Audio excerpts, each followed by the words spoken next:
Hello and welcome to Dmexco 2016. My name's Alex Brownsell. I'm the editor on M&M Global, and I have my latest victim, or should I say interviewee, here at the M&M Global studio in Hall 9. It's Chad Stoller. He's the EVP Global Innovation Director for IPG Mediabrands. Chad, thank you very much for joining us. How are you doing?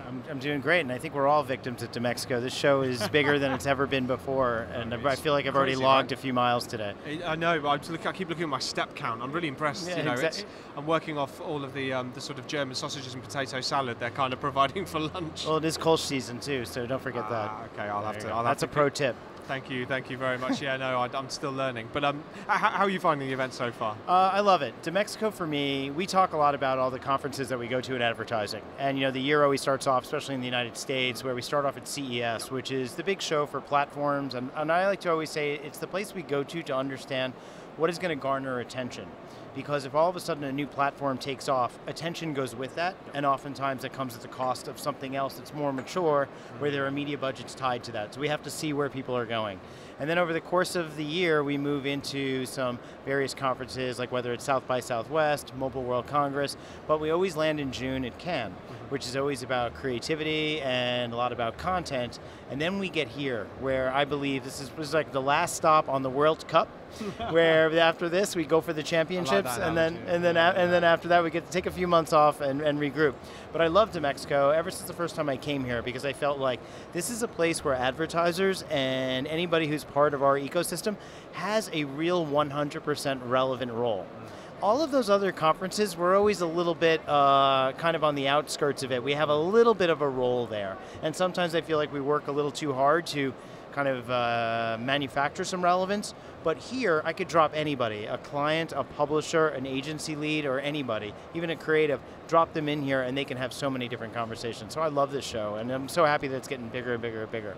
Well, you know, and it started out as a real pure play ad tech kind of event, and it's sprawling, and there's new types of companies, and it's interesting. What is the role of an agency? What's IPG Mediabrands up to here? So you're the second person who's asked me that question, because it is very interesting. Is that the first person who had asked me that had said, so it's not just ad tech anymore, and I kind of took a step back and I was like, I guess you're right, there is ad tech and there is digital marketing, and I think that ad tech are the tools, but digital marketing is really about how you're going to use all of these tools, how you're going to put them together, and then from there hopefully achieve some successful outcomes. So I think that you have to look at this show as, if you take a traditional Lumascape, which is what the Luma partners do, where they kind of break up the entire industry. If you were I think it's about the size of this backboard. Yeah, now, it is about this big. And what's really kind of amazing about it, and like I always say this to Christian, who's the show organizer, is that if you took that map and put it into a 3D modeling software and pulled up on the height axis and made a 3D model, you would have Dmexco. Because if you think about it, all of these companies are clustered together, all based on the kind of their relevance, and you can walk through and see all of these companies. But unlike any other event, you can actually walk around here and just come in and ask a stupid question, and somebody is going to pat you on the back and thank you for asking them that question and explain to you what it is that they do.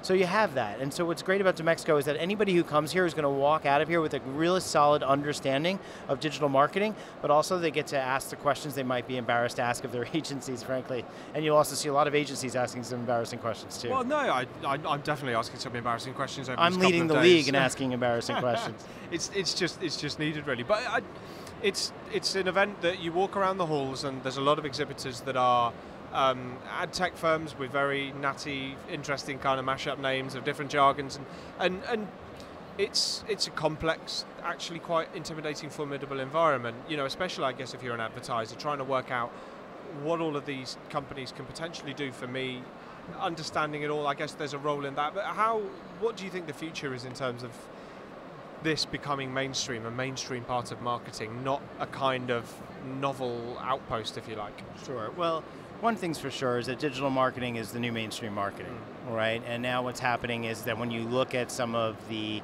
more mature media formats, those skills are available. People understand where they can get them, and there's people who've been doing it for a long enough time, and there's people who've been doing it for not such a long time, but they're all very good at it. Here, unfortunately and fortunately, it's a marketplace. It's fortunate because the marketplace continues to evolve, so we get more efficient, and sometimes at a cost. Okay, but at the same time, what's happening is that We just know that this is the platform which is garnering the appropriate attention, so we know it's the place that we need to be. So the future is certainly more dollars into digital, but the question is now going to be is that we're going to start having people who are a much more sophisticated audience, a much more sophisticated brand that understands the capabilities. You know, we look at a lot of companies in the United States now, especially early stage companies. And especially in a city like New York, and even also in San Francisco, where there are so many startup companies, they act a lot differently than more established companies. The established companies are the ones that have always had a solid understanding as to what does it mean to advertise on television, work with rating points, and put together marketing mix models. People who are early stage companies, these are companies that are very familiar with understanding how to use data. Data is at the core because they're using data to design their product, so why wouldn't they also use it to design media? So you have two ends of the spectrum in terms of really true understanding of digital marketing.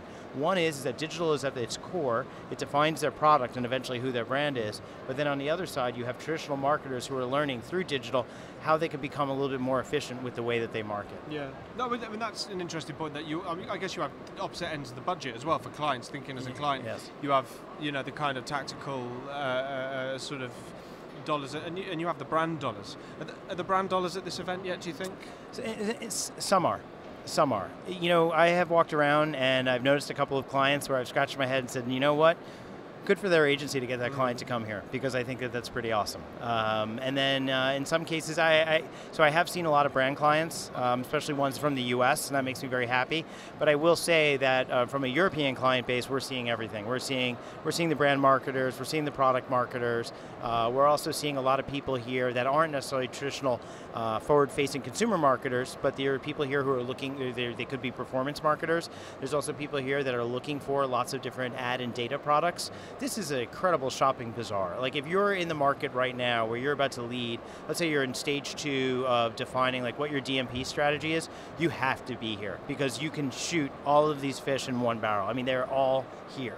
You get to talk to everybody, you can kick the tires on everything, and you get to really get firsthand case studies. And you can also meet, in some cases, we're finding that some of these exhibitors are introducing clients to their clients, just to basically, almost as like a referral. I mean, this show is pretty awesome. There's nothing else quite like it. Yeah. Well, on that note then, you know, and as a veteran, I'm kind of getting the sense you've been there a fair few times. I've got a couple of tips, at least one more tip then for our viewers who are kind of watching, you know, they come to Dmexco 2017. What's your words of advice? Take the train.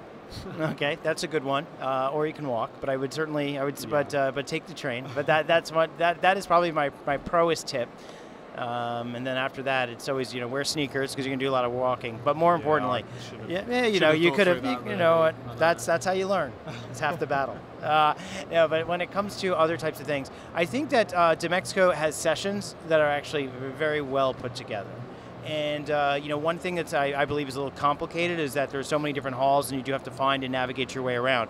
But definitely the pro tip would be to actually look at that speaker schedule and then from there identify what it is that you're going to see and then make sure that you hit every part of the show floor. And you know, and the advice that I give people is that they need to go in with an open mind, and the best thing to ever do is ask them, explain the problem that you're trying to solve, don't tell me what it is that you do. Because more people will understand the problem, or at least they can draw an analogy to something that it is that they do. So that's probably the most important thing, probably the best piece of advice that I can give to somebody. Priceless tips. No, thank you very much. Thanks for having me. Thanks for your time. It's been great chatting, and enjoy the rest of the show. It is really hot right here. You were very right. Thank you. Thank you. Cheers. Bye.